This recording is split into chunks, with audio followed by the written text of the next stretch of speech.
Assalamualaikum warahmatullahi wabarakatuh. Kami dari kelompok 1 yang beranggotakan saya Anissa Maharani, Alfian Ahmad Al-Ghifari, Taminia Suryaningsih, dan Kinta Naca Ariyanti. Dalam video ini kami akan mempresentasikan hasil diskusi dari kelompok kami yang bertemakan mutlak dan muqayyad. Baik, langsung saja pada pembahasannya. Yang pertama, pengertian mutlak dan muqayyad. Secara bahasa, mutlak artinya tanpa batas.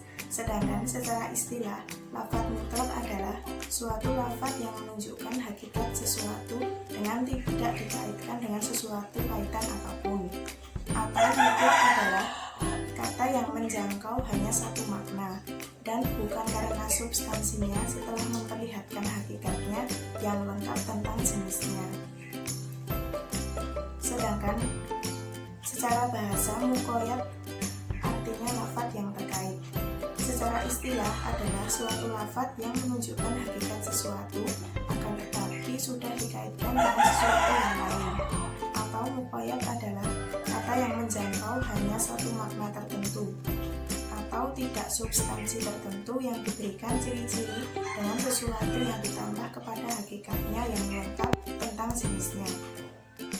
Dari definisi di atas dapat disimpulkan bahwa mutlak adalah suatu lafaz yang menunjukkan satu makna tertentu tanpa adanya batasan.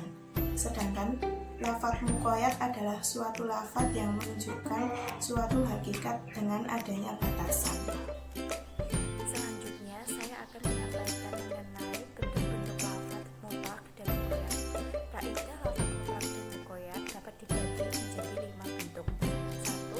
Suatu lafaz dipakai dengan mutlak pada suatu nas, sedangkan nas yang lain digunakan dengan muqayyad. Keadaan mutlak dan takyidnya bergantung pada sebab hukum. 2. Lafaz mutlak dan muqayyad berlaku sama pada hukum dan sebabnya. 3. Lafaz mutlak dan muqayyad berlaku pada naks berbeda, baik dalam hukumnya atau sebab hukumnya. 4. Mutlak dan muqayyad berbeda dalam hukumnya, sedangkan sebab hukumnya sama. 5. Mutlak dan muqayyad sama dalam hukumnya, tetapi berbeda dalam sebabnya. Yang C, hukum lafaz mutlak dan lafaz muqayyad. Pada dasarnya, nas mutlak termasuk lafaz-lafaz yang dapat memberikan makna yang cukup jelas sehingga tanpa adanya lafaz nas. Yang muqayyad pun pemaknaan hukum dari lafaz tersebut sudah dapat dipahami. Sebaliknya, lafaz yang muqayyad juga sudah memberikan makna yang jelas baik dari segi normatif maupun operasionalnya, sehingga hukum yang dikandung dalam lafaz mutlak sudah bisa langsung diterapkannya tanpa adanya penjelasan yang lain.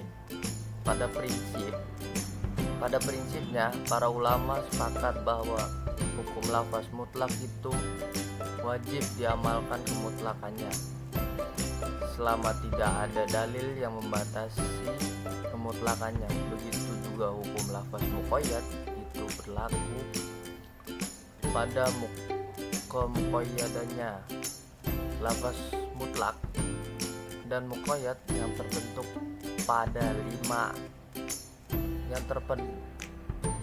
pada 5 bentuk di atas, ada yang disepakati dan ada yang diperselisihkan. Yang disepakati sebagaimana berikut. Yang pertama, hukum dan sebabnya sama. Apabila keduanya memiliki hukum dan sebab yang sama, maka mutlak harus dibawa kepada muqayyadnya. Artinya, yang mutlak harus dimaknai menurut muqayyad. Misalnya pada Al-Quran surat Al-Maidah ayat 3, ya, Bismillahirrahmanirrahim. Hurrimat alaikumul maitata wad dama, yang artinya diharamkan bagi kamu bangkai dan darah. Kemudian pada Al-Quran surat An-Naml ayat 145, yang artinya katakanlah tidak aku peroleh wahyu yang diturunkan kepadaku yang berisi pengharaman makanan kecuali bangkai dan darah yang mengalir. Dan dijelaskan juga pada Al-Quran surat Al-Maidah ayat 3 darah manusia mutlak, sedangkan pada Al-Quran surat An-Naml ayat 104 manusia mutlak, sedangkan pada Al-Quran surat An-Naml ayat 145 darah sudah dikaitkan dengan sifat yang mengalir atau memancarkan makna. Dalam hal ini mutlak harus dimaknai dengan muqayyad, artinya yang diharamkan itu adalah darah yang mengalir, sedangkan darah secara mutlak misalnya yang tidak mengalir dan masih dalam daging binatang tidaklah haram. Yang kedua, hukum dan sebabnya berbeda. Dalam hal ini masing-masing lafaz berdiri sendiri, yakni mutlak tidak bisa dimaknai oleh muqayyad.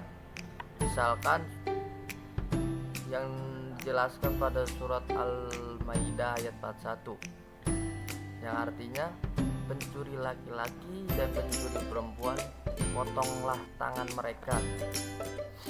Kemudian yang dijelaskan pada surat Al-Maidah ayat 6 yang artinya apabila kamu tidak sholat, basuhlah wajahmu dan tanganmu sampai siku-siku. Lafaz aidun pada pencurian adalah mutlak. Yang ketiga, berbeda-beda tetapi sebabnya sama. Ada dua pendapat mengenai hal ini. Pertama, bahwa mutlak dimaknai oleh muqayyad, sedangkan kedua, mutlak tidak dapat dimaknai oleh muqayyad. Misalnya lafaz mutlak. Dalil yang pertama dan kedua sama sebabnya, yakni mengenai suci dan hadas, namun hukumnya berbeda. Dalil pertama mengenai hukum tayamum, sedangkan dalil yang kedua mengenai hukum wudu. Dan yang keempat, hukum sama tetapi sebabnya berbeda. Dalam hal ini golongan Syafi'i berpendapat bahwa yang mutlak dimaknai oleh muqayyad, sedangkan golongan Hanafiyah dan Malikiyah berpendapat bahwa yang mutlak tetapi tetap pada mutlak dan muqayyad pada muqayyad. Jadi mutlak tidak dimaknai oleh muqayyad. Hal-hal yang diperselisihkan dalam mutlak dan muayyad. Kemutlakan dan kemuayyatan terdapat pada sebab hukum, namun masalah dan hukumnya sama. Menurut jumhur ulama dari Syafi'iyah, Malikiyah, dan Hanafiyah, dalam masalah ini wajib membawa mutlak dan muayyad.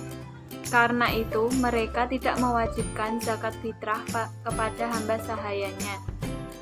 Sedangkan ulama Hambaliyah tidak mewajibkan membawa lafal mutlak dan muayyad dan mewajibkan zakat fitrah atas hamba sahayanya secara mutlak. Dua, mutlak dan muayyad pada nas yang sama hukumnya, namun sebabnya berbeda. Masalah ini juga diperselisihkan. Menurut ulama Hanafiyah, tidak boleh membawa mutlak pada muayyad, melainkan masing-masingnya berlaku sesuai dengan sifatnya. Karena itu, ulama Hanafiyah pada karafah zakat tidak mensyaratkan hamba mukmin. Sebaliknya, menurut jumhur ulama, harus mutlak kepada muayyad secara mutlak. Namun, menurut sebagian ulama Syafi'iyah, mutlak dibawa pada muayyad apabila ada ilat hukum yang sama, yakni dengan jalan qiyas. Sekian presentasi dari kelompok kami. Apabila ada salah kata, kami mohon maaf yang sebesar-besarnya. Wassalamualaikum warahmatullahi wabarakatuh.